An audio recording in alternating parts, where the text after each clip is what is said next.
Hello party people, my name is Olivia Southby and you're listening to another episode of Oak Performance Radio. Enjoy the show. Ladies and gentlemen, welcome to Oak Performance Radio. I'm your host, Adam Lane. If you're new to the show, our goal here is to create some content, some fantastic content for athletes, parents, and coaches. We tell stories, have laughs, and go into everything that is the end game of athletic performance, helping athletes achieve their optimal performance and be the best they can possibly be. Enjoy the show. Ladies and gentlemen, welcome back to another episode of Oak Performance Radio. I'm your host, Adam Lane. With me today, from the great down under, Miss Olivia Southby. Liv, thanks for joining us. Thanks. Thanks for being here. Thanks for having me. Liv, this is exciting. You've never podcasted before. No. And here you are today. Yeah. This is the pinnacle of your life right now. I just want you to know. It is. I mean, leaving your home country and continent of Australia to come all the way to originally Kansas, correct? Yes. And Topeka, Kansas. And then jumping to beautiful Northern Illinois. Mm-hmm. Now to be on Oak Performance Radio. I mean, really, your life has come full circle. It has, yeah. Look at you now. Yeah. It's been a transition, but you know. So you have an interesting story, and this is why I like doing the podcast thing, because all of our athletes have different stories, different backgrounds. They come. You are super unique, because we connected at the Northern Illinois University kinesiology job fair, internship fair, career fair, and connected, and then I got you in contact with Matt, and you've been interning with us all summer. You run Division I track and field and cross country at NIU. Mm-hmm. Previously in Topeka, Kansas, Washburn University. Washburn University in Kansas. And let's be clear, you grew up in Australia, which is not close to here, and it's a very expensive plane flight through what I hear. I've not been. I want to go. It's on my bucket list. Mm-hmm. It's on my. It looks beautiful. Looks fantastic. Any recommendations? How's New Zealand? Have you been to New Zealand? No. You've not been to New Zealand? It's further than you think. Really? Yeah. How far is it? I think the flight from Sydney is like 5 or 6 hours. Is it really? Yeah. It's farther than I thought. Yeah. Holy cow. Mm-hmm. The world's kind of large. Yeah. Kind of. Well, when I spin it on the globe, it looks, it's a stone's throw. But no, it's farther. Mm-hmm. It's farther. Okay, so Liv, for the tens of people that listen to the show who might not know who you are and why you're such a big deal, walk through your little backstory here, because it's unique. Yeah. So I'm from Sydney, Australia, and obviously I run cross country and track. I started running track. It's called Little Athletics back home, so you actually get to compete in all the events. So you can do shot put, discus, run the 100, run the 800. It's not called track. No, it's called Little Athletics. Yes. So that's for the juniors, and then there's the seniors. Okay. So I started there at the Campbelltown Collegians. That was what my club was called. Okay. When I was 7. Yeah. So I was in the under 7s. And then I progressed all the way through until the under 17s. And while also doing that, I was also doing the senior club stuff as well. Yeah. That had like a lot more competition. I actually ended up racing an Olympian in a relay. So that was really cool. That's fantastic. Yeah. But so I'm going to move you down slightly. Sorry, keep going. So when I was 10 is when I started with my coach back home. Okay. His name was Tony, and he's like a second dad to me. Okay. Like, he helped me a lot. And I started out doing the 800, really enjoyed it. I found that to be my event. Were you talented, do you think, back in that day? I mean, I would say so. I mean, I actually haven't improved on my PRs from when I was like 14.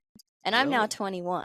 Oh, wow. So that's a fun conversation we're going to have later. It is, yes. I've had injuries along the way. So I started with my coach when I was 10, and I was running at state and stuff like that. I would make the final, but I wouldn't like be first or second or anything like that.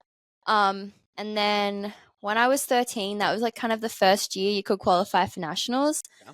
And so I qualified for the nationals in the 4, 8, and 1500, but I decided to run just the 400 and the 800. Yeah. So I ended up getting... So you're 13. We're talking 7th, 8th grade here. So in the 400... Is that what you guys call it? Do you have... We call it like year 7, year 8. Okay. Yeah. Gotcha.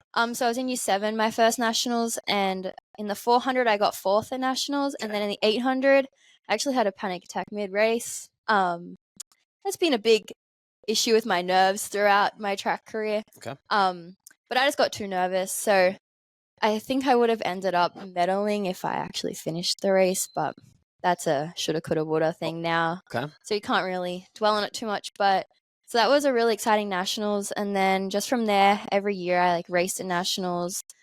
And then through that process of running at nationals, that's kind of when you get recognized by like college coaches over in the over here. And then so from there, I like spoke to all these schools, and I guess at the time as well, I wasn't educated in a lot of the schools and the coaches, so I like kind of ignored some coaches that I wish I didn't. Oh, okay. Yeah. But that's whatever.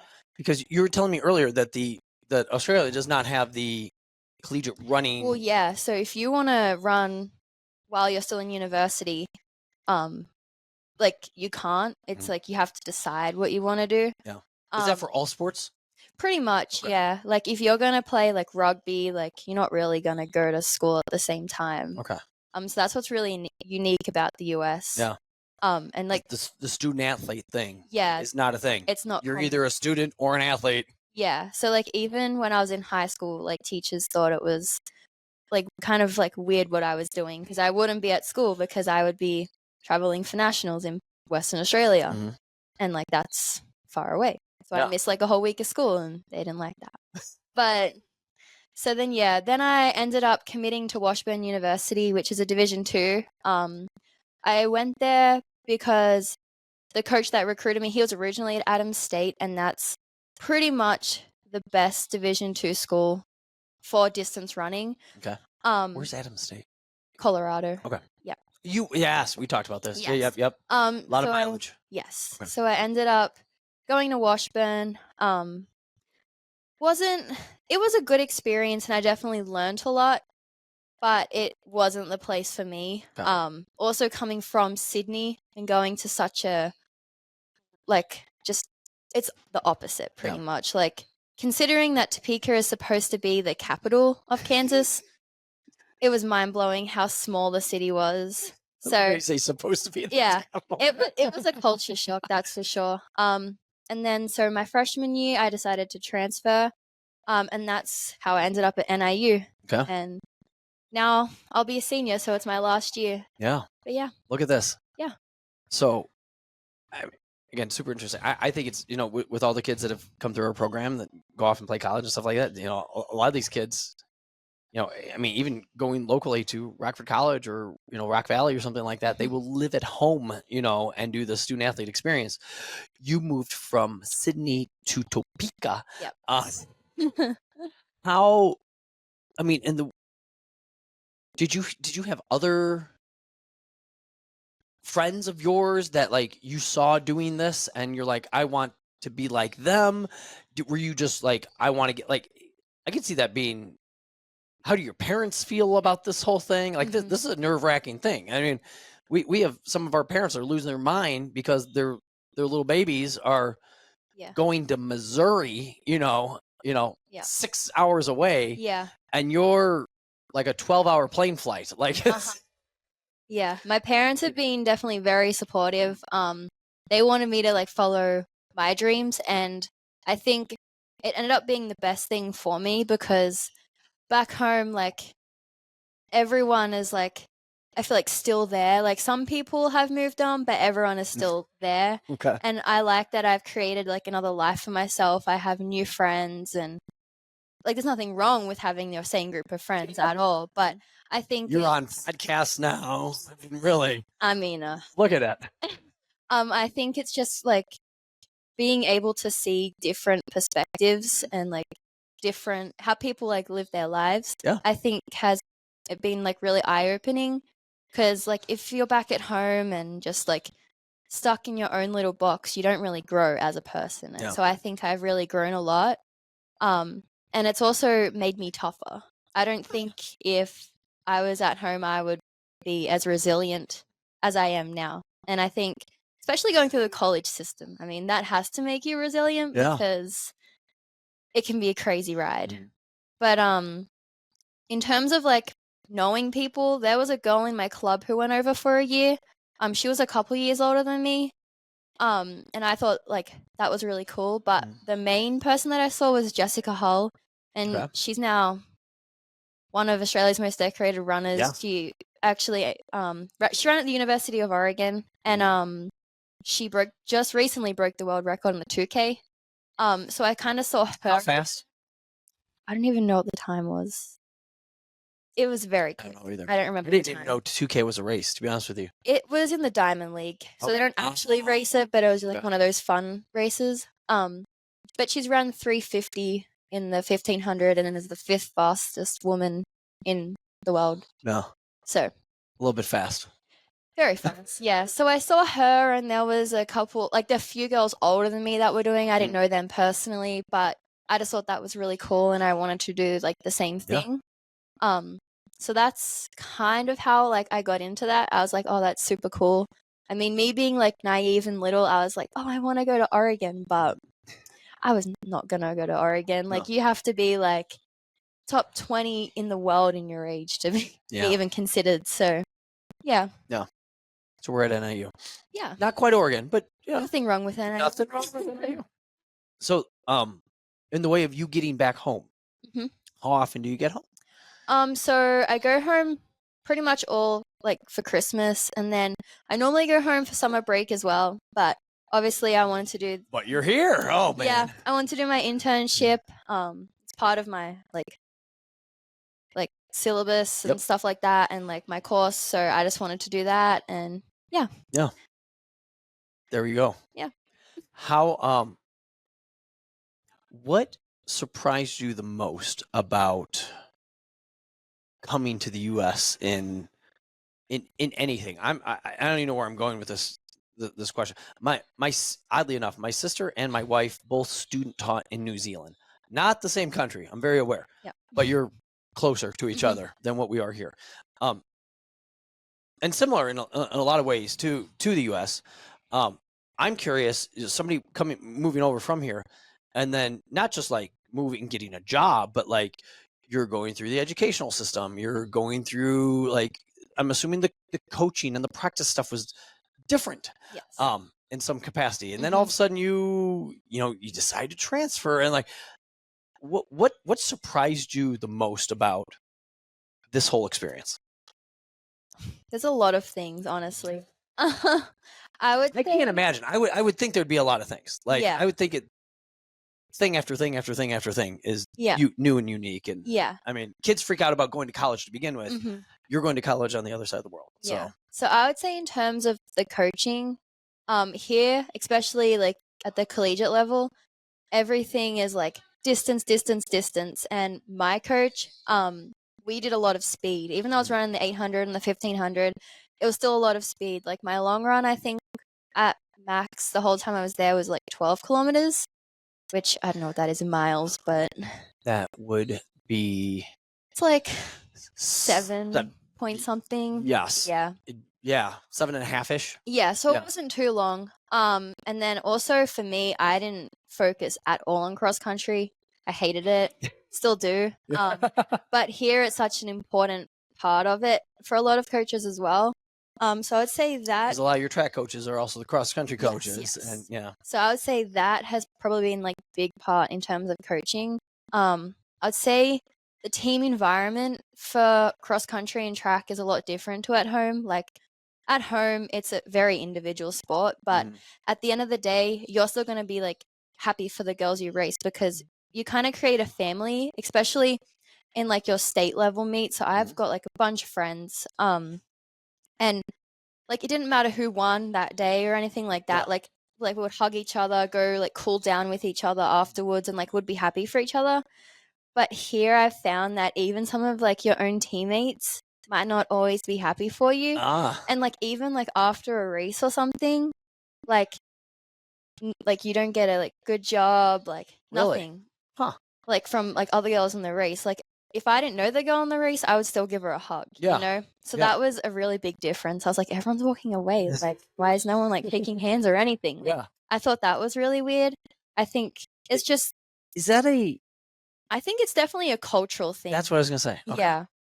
Because I have noticed like there's pros and cons to both. But I think that in the US, a lot of people take things so seriously to the point that they don't care about friendships. It's as long as they succeed kind of thing. Okay. Whereas at home, it's not like that. Yeah. And like, as I said, it has its pros and cons, but I don't know, like the sense of community of running at home to here is very different.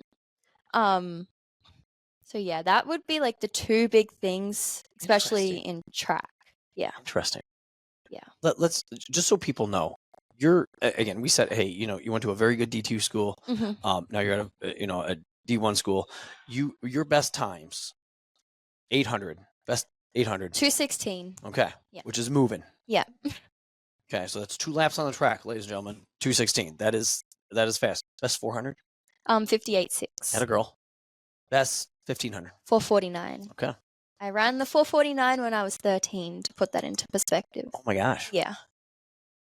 So here, let's go this way. Because I find it crazy interesting as a guy that used to coach, cross country and track. The one year I took and this is probably 15 years ago, I took the top 50 cross country athletes of the 2A races for the guys and the girls. So in Illinois, now we have 3. Before we had 2. We had the big schools and the small schools were the division. Yep. I took the top 50 boys and looked at their classes. Mm-hmm. 45 of the top 50 were juniors or seniors. Yep. 3 of them were sophomores. 2 of them were freshmen. Yep. We had 2 freshmen in the entire state that went top 50. Mm-hmm. Okay. Then I looked at the girls. And that makes sense for the boys. Mm-hmm. Hey, your older guys, your juniors and seniors are probably faster than your freshmen. Yep. Like, that makes sense. 45 out of the 50 were upperclassmen. Then I looked at the girls. Same little breakdown. It was almost a even 25% split. Senior, junior, or sophomore, freshman. Yeah. And it was somewhere between 11 and 14 per class. Mm-hmm. And I don't even remember who had the 14, and I don't remember who had the 11 either. But it's interesting within girls, and we don't necessarily have to talk about this, but I think this is a big thing that if you have daughters, like guys hit puberty and they just get bigger, stronger, faster, smellier, just naturally. They don't even have to lift a weight. Yeah. And they'll get better. Girls hit puberty, they get hippier, heavier. None of this is bad. Mm-hmm. That's what you're supposed to do. Yeah. And if you don't train smart, mm-hmm.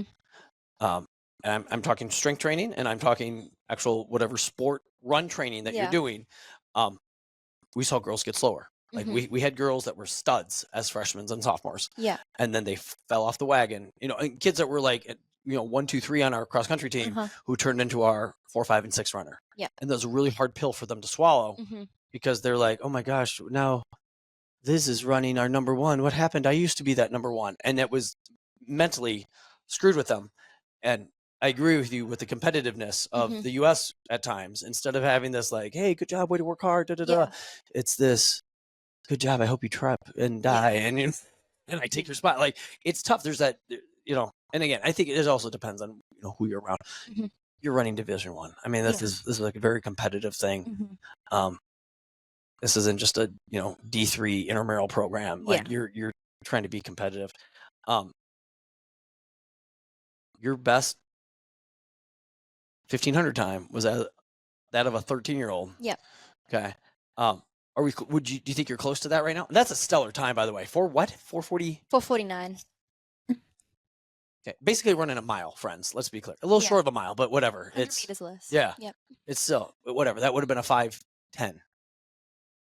Maybe like 5:08. 5:08. My fault. Something. I'm sorry. Yeah. 5:08. Say 5:06. You have quite the kick. Mm-hmm. Mm-hmm. Yeah. I do. What are your thoughts on that? Looking back right now, and not that you're retired, but like I'm getting close. You're getting close. Yeah. So basically, like a little backstory. So I was running like pretty much 449. Like all the times I was running, like my PRs, I was pretty much hitting those times up until 11th grade for you guys. And then I got injured. I tore my hamstring. You tore it that long ago? Yeah. Because it's still right now it's fine. Yeah. So I tore my hamstring, and then so year 12 for me was probably the hardest. Like I missed out on my whole track season. But it Oh, wow. also helped out that it was during COVID as well. So it was like a bit of like everything that I didn't get to run track that year. But so that happened. And then I got Gotcha. So your senior year was, this makes sense here, was the spring of 2020? so I graduated November because we start school February, pretty much Of course November. you do. Yeah. Okay, gotcha. Sorry. Different. Turn that around. Yeah. Sorry, you finished when? February of? 2020. No, I finished school November of 2020. Okay. Yeah. Gotcha. Yeah. So in the thick of COVID. Pretty much, yeah. Oh, okay. Yeah. So I was then at that point I had switched to my Washburn coaches training. Mhm. And I think it just didn't work for me because it was that high mileage stuff and I had never done that before. Yeah. And so I think it was a combination of I had torn my hamstring, so I wasn't like super confident in it. Yeah. And while I was actually at Washburn, I did re-injure it as well doing a workout. That was no one's fault. Just my body. Yeah. But then that paired with the high mileage, it really like slowed me down. And so I was like racing in races and I just did not feel the same. So then that's when I decided to transfer because I just knew that that program was not going to work for me. So I left and then that's how I went to NIU. And then so my sophomore year at NIU, it was the same kind of thing, but I was with the sprint coach because some coaching changes happened. And I found out I was getting my speed back, but I just still wasn't like trusting my hamstring. Yeah. So a lot of it's been like a mental battle. Yeah. And then That previous injury thing that just kind of lags with you. Yeah. Yeah, because it took such a long time to heal, and then I kept re-injuring it, so that was the biggest issue. And then so my junior year, that's when my new coach came in, and he was really good at getting the speed back up. And I think in a practice, we had a 400 at the end. I had run like I think 200 or 300, something else awful out, and then I did a 400 in like a 101, which for a practice after doing other things, like that's not bad, you know. So I was like really happy with that. So my speed has started to come back, but the biggest issue for me is my confidence and like me being able to deal with like my anxiety before races, because sometimes for me, like I can't control it and it becomes paralyzing. So I think it's not my physical capabilities, it's more my mental. And I think that's because I've put so much pressure on myself. Okay. And so if your mind's not right, well, it doesn't matter how fit you are, you're not going to be able to perform. So that's been the biggest challenge, I think, and a big contribution to why I'm not running like I was. So yeah. How are you addressing that?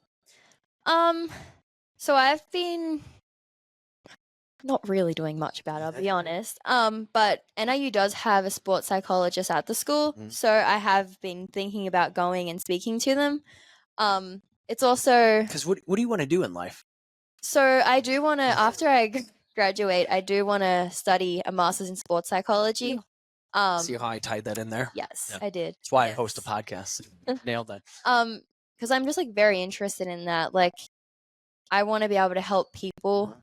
I don't want them to like struggle the same way that I did. Because like, as I told you before, like when I was 13, I had like a panic attack mid-race. So it's been an ongoing thing. Some seasons it's worse than others, obviously, but yeah. Yeah. I find it interesting, and then I want to really hammer this because this is really interesting to me. Because we see it in, I mean, there are professional Steve Sachs, I think, back in the day, or Chuck Knobloch, one of the two, or maybe both. They got the yips. They were second baseman for, oh gosh, one for maybe they were both with the Yankees. Again, professional, major league, best of the best of the best. Yep. Playing in New York City, got the yips, basically. We'll call it the yips, where they field the ball at second base. Second base is not far from first base. Yeah. Like you're talking, like you're already to the left of the bag. You're talking a 70-foot throw. And they would get all weird and nervous and like couldn't make this throw that they've made thousands of times in their career. I mean this in the nicest way possible. It's just running. You've run millions of steps. Like you get to the line, the gun goes off, you run. it's as simple as you can get, but Yeah. like you get, the panic attack thing, the yips, you get in your head, whatever that is. League One sent some of their high level volleyball people. Courtney Thompson's one of them. Courtney was the setter for the U.S. Olympic team for 10 years or so. She talks about seeing setters with the yips. Like they've made a million sets, and then all of a sudden they can't put the ball where they want to. Yeah, it goes and not just miss by a little bit, misses by a ton. And then they're freaking out, and then they yeah. I panic. In a practice or a game or whatever it might be. So it's interesting because I've had athletes that, they take it super seriously and they do get worked up. I don't know. I don't think I ever got like physically like yippy, but like mentally, like my mind was going 1,000 miles a minute at times. But then, athletes I've coached through the years, there's some that are so cool, calm, and collective. And you envy that. Like, I'm like, I wish I could be like that. Yeah. You are chill. Because so we go zone, region, state. That's how we like progress through our levels.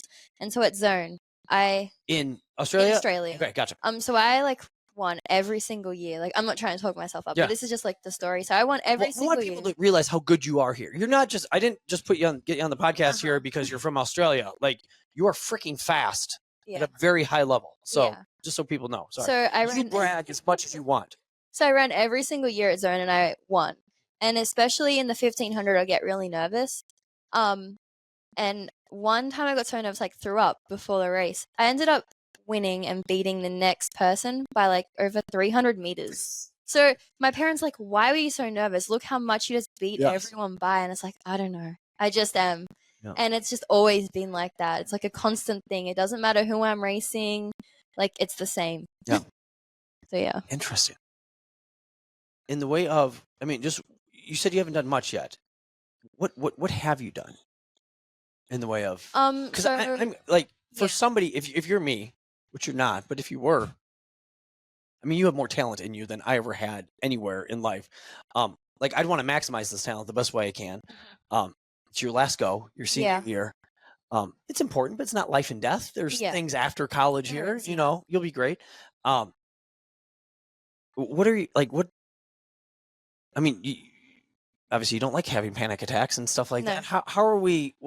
So when I was back home in Australia before I came to the US, I did see a sports psychologist for a little bit.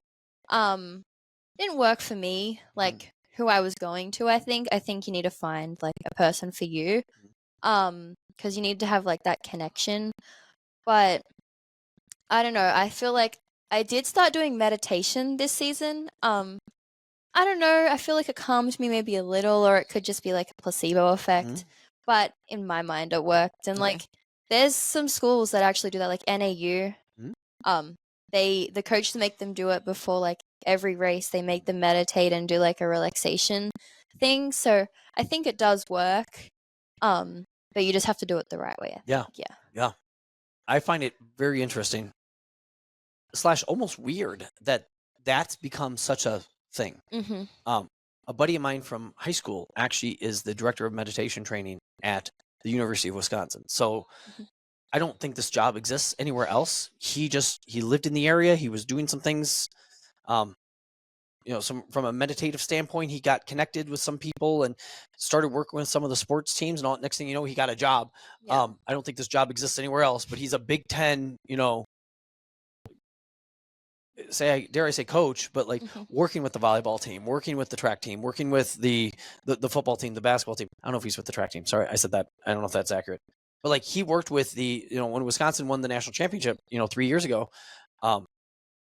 they had that weird call where, they thought they had won the game, blah, blah, blah. And then they ruled that the ball was out or something. They had to go like video review. So they went from like, yes, we won, to, oh no. And you see it tons of times when like a call changes direction and then that team folds. Yeah. He had instilled in them different types of like, not only like meditating or like breathing before, like calming yourself down, but like on court breathing. Yeah. Mid-race breathing for you is kind of hard because like you're trying not to die. Yeah.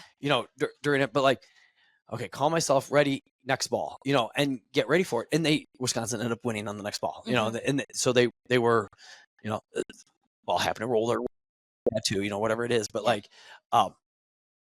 I find it interesting how I don't think that piece is going away. I think, you get a sports psychology degree. I think you're going to be employed the rest of your life with no problem, because that is such a thing for people, and especially with social media and stuff now. Everybody's comparing themselves to somebody. It's like, oh, I wish I could be as good as so and so, and da da da da, and then it Yeah. doesn't. Well, I mean, like the NCAA, like you hear more and more people coming out about their mental health, and like I think there's like a statistic, and it's like men's cross country has the highest rate of like suicide. What? Yeah. I would not have guessed that. I know, right? Like, but I think cross country and track, it can be a lonely sport, and I think it can become mentally taxing. And if you're not around the right people there supporting you, it is hard.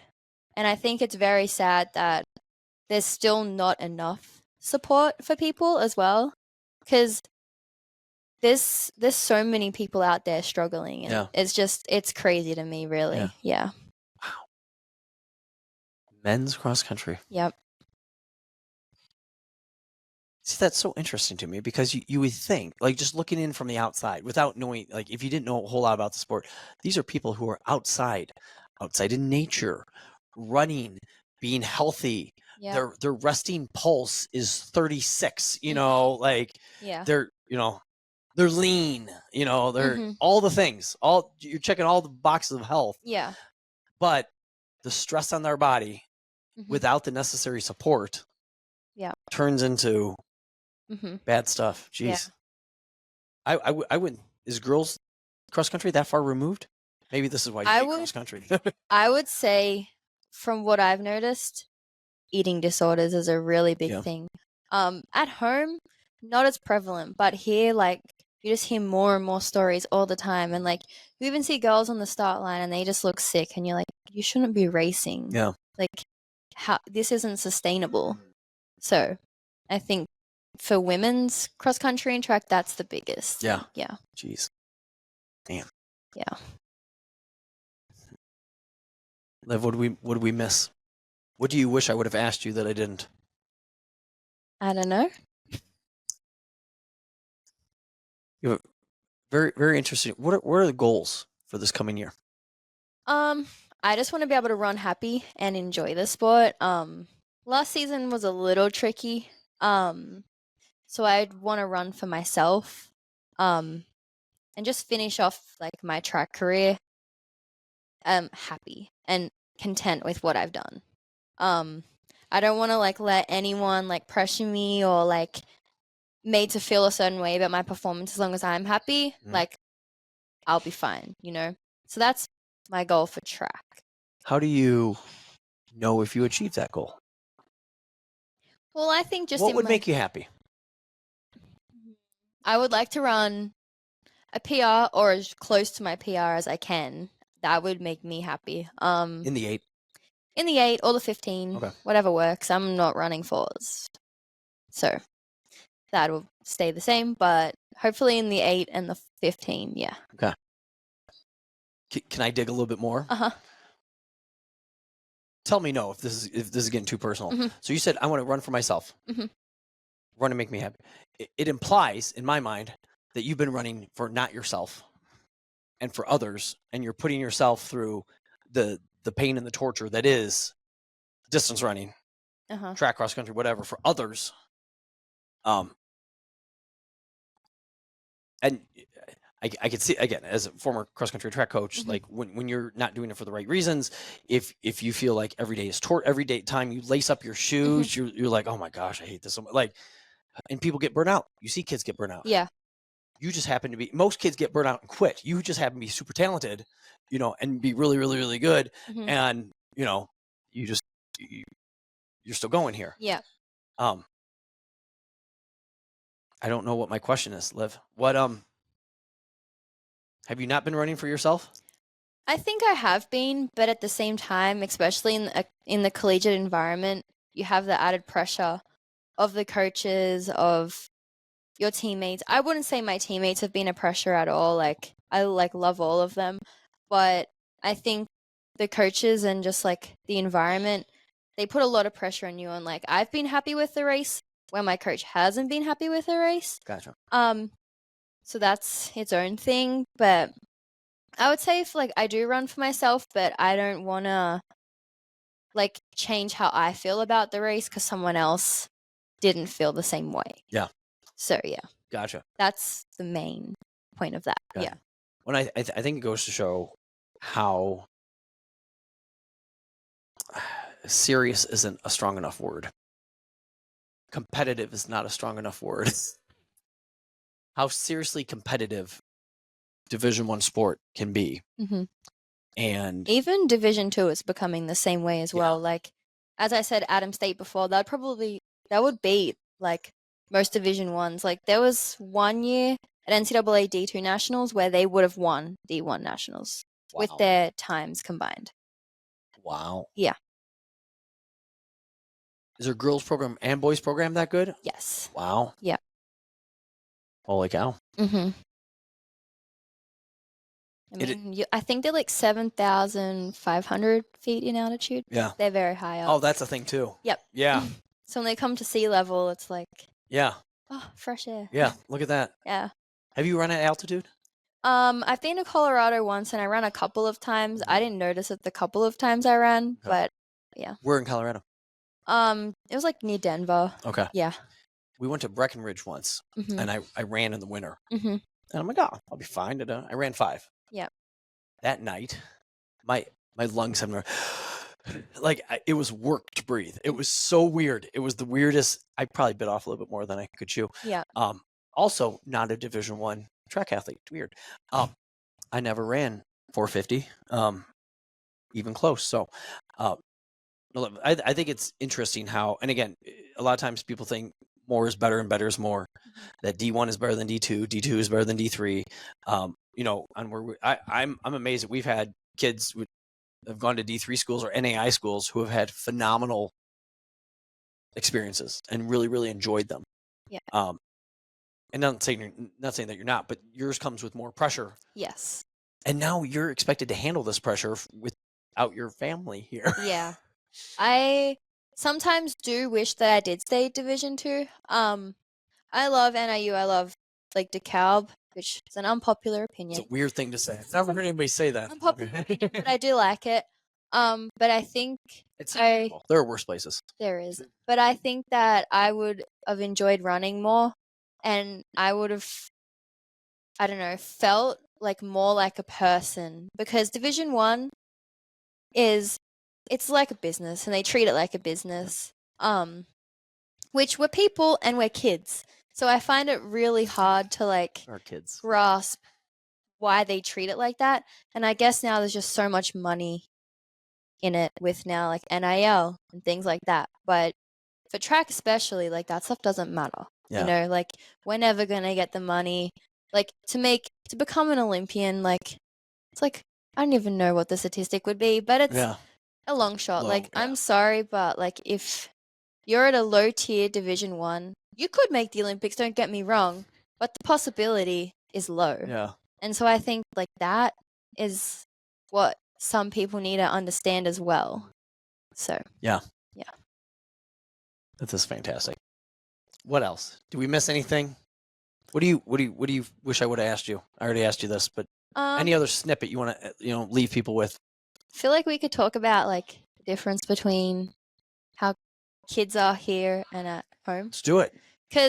So for sport at home, you like will play with a club. First of all, it's a lot cheaper. I think like to sign up for club sport for I think for track it was like a couple hundred, and then the good thing in Australia is the government gives each family this thing called an active kids voucher. And so say you have 3 kids, you'll get 3 vouchers and it'll have like $100, I think. And then you get to use that towards a sport. Yeah. And so you'll get $100 off. So, and then I think for like my club, I was maybe paying like $150. Okay. So not even close to what's being charged here. Yeah. And then the next thing is like coaching and everything is volunteer. You have like a couple coaches who like charge, but it's kind of looked like frowned upon, I guess, but they are creating their business, and I've seen a few coaches who have like really succeeded with it. But for the most part, they're all volunteer. Like my coach was a volunteer and he coached me for 10 years. And before that, he coached for like 20 before that. Yeah. So he just does it for the love of the sport. And I think that's a big difference. Gotcha. People like coaches. And he has a real job. I'm assuming. Yes, he does. Okay. Yeah. Pays him money. Yeah. He was like a butcher. So, Okay. Yeah. So Butcher the coach's track. yeah. Yes. And then my dad, he was also a coach, but he coached AFL, which if people don't know what that is here, it's the Australian Football League. Okay. And so he Which coached is that. soccer. No. It's football. It's a mix. It's like a mix of rugby, maybe soccer and basketball. Like it's a big mix of things. Really? Yeah. I didn't know that this existed. Yeah. So my dad coached that because my brother played. And so he coached a whole team, I think for like 7 years maybe. Okay. He didn't get paid a single cent. And then like the next thing is like kids do it for fun. Yeah. They don't do it to play professionally. They just do it to like hang out with their friends, maybe win a few games, you know, like some kids will take it seriously, but it's like if you take it seriously, you're considered like weird. Mhm. I don't know. Where here is like at Oak, right? You have like 11, 12-year-olds. And like 11 and 12-year-olds at home are not waking up at 6 a.m. and coming and lifting weights. They're sleeping in, then they're coming and playing like they're playing video games or they're outside playing in the street. Like it's just such a different like culture in terms of sport, I feel like. Yeah. That is interesting. Yeah. That's interesting. And even as like they hit high school years and stuff like that, same thing. Kids taking it uber times more seriously here. Yeah, they take it so seriously here as well. Like for me, I was like looked at as weird. Like, why are you running every day? Why are you like going to all these meets? Can't you just take a day off? And I'm like, no, I can't do that. Like you can't. And so people were like, oh, I'm going to try and like do this development program. And they wouldn't make it because like they didn't realize how much it takes. Yeah. But at the same time, like people just don't work as hard at home as they do here. Yeah. Which I think it like again, it has its pros and cons. Like I feel like kids need to have fun. Like you shouldn't be at 11 like training and working out to play in college. Because by then you're probably going to hate it. Yeah. Like that's the biggest thing I've noticed. Yeah. Yeah. Well, and I think that shows the burnout rates that we have, sadly, within that. And that's the thing I find most upsetting with the sport thing. Like sports should be fun. It should be enjoyable. You should love it from the day that you start till the day that you hang up your whatever cleats, shoes, whatever you're hanging up, you know, and it just to have kids get burnt out at young ages. Yeah. Where they're like, oh, I don't want to play anymore. Well, you're only 15. What's that? Well, you've been playing nothing but, you know, club softball since you were 6, you know, so you're actually 9 years into a career. No kidding. You're burnt out. Like it's just, We definitely have burnout at home, but I think the thing that makes the US so different, like to Australia, is you guys just have like such a wider population than we do. Like I think we're like 26 million. You guys are like, I don't even know, 300 and something. I don't know. Something crazy. So, you know, like the pool, like the selection pool is a lot bigger here. So how big's Sydney? I don't know. Okay. Sorry. How big is Australia? 26, you said? 26, 27 million. So yeah, it's a big difference, but you take like LA plus Chicago. That's about the yeah. So it's like you guys have a bigger pool to like pick from. So obviously kids are gonna like last longer. But at home, yeah, I think people just make it fun. Parents don't push their kids as much. Like you have some parents, but it's just not the same. Yeah. Yeah. Interesting. Liv, I really appreciate your perspective on things here. I think it's interesting for parents to listen to, and you know, again, it's funny. I just being with friends with a lot of our parents who are, you know, parents of the kids that train here. We're to this time in the summer where these kids are going off to college for the first time, and just to see these parents be so sad about, oh my gosh, they're moving, you know, this is a new chapter, blah blah blah. Which they should be sad. Like it's, you know, it's a you know, their little baby is leaving the house, and that's and you made it across the pond, and you know, and here have your folks been over here to? My dad's been twice. He helped me move out, and then he came with the rest of my family, and we like made a trip to Florida, and then they sold DeKalb, and Yeah. so yeah. Florida to Cal. And they went We've to New seen it, York, but I didn't oh. get to go to New York. So New York is something. I've heard. Yeah. Yeah. I've been once. That's all I need. I don't need to go again. I feel like just once for Yeah. the experience. It's a lot. I'd rather go to Sydney. Oh yeah, for sure. Oh, there you go. Are you very on the social media piece? If people want to see how your senior year goes, they follow you on Instagram. Is that a good thing, or are you not very active? They can follow me, but I'm like not super active. I'm trying to get this NIL money here. It's not worth my time. That's how I feel often too. What's the handle here? Where are you on the gram? It's just Olivia Southby. Okay. Yeah. Well, that's easy. Yeah, you'll find it. Oh, okay. Southby's not a common name. It is not No. here. Is it in Australia? No. No. Oh, you're unique. Yeah, Way to be special. I know. Nicely done. It's not. No, look, I really appreciate you taking the time. Sorry we started so late too. No, you're fine. Totally on my fault there. But no, I appreciate your insight into things. It's interesting to hear how, again, how serious we take sport here, and how serious you don't have to take sport, in which to be successful with it. Like Yeah. it should be a fun process for people. It should be an enjoyable process for kids. Yeah. It should be enjoyable when you're a 21, 22-year-old kid Yeah. finishing up her senior year. Not like you wanting it to just be over. Yes. Yeah. Yes. Well, I've had conversations with our former athletes who are going into they just can't wait to be done. They can't wait to be a NARP. They're so excited to be like, and our volleyball kids are fall sport athletes. They just want to be done. So then come January, they just go to school, and they don't have to worry about anything. They don't have to lift a weight. They don't have to go to a practice. And part of that is like, good, you're done with that chapter, and that's great. Part of that's a little bit sad. Yeah. That you've beaten the fun of the sport out of you, because you've obviously enjoyed it. Yeah.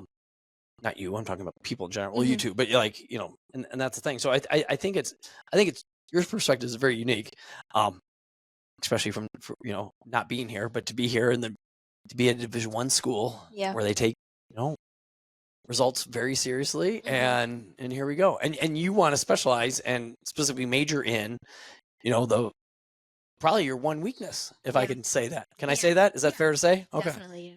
Okay. Very cool. Thanks again. Thanks for having me. Yes. Awesome. I really appreciate it. Ladies and gentlemen, thank you for listening, and we will catch you on the next one.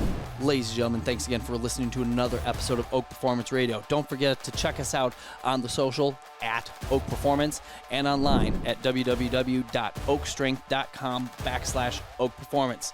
Thanks for listening, and we'll catch you next time.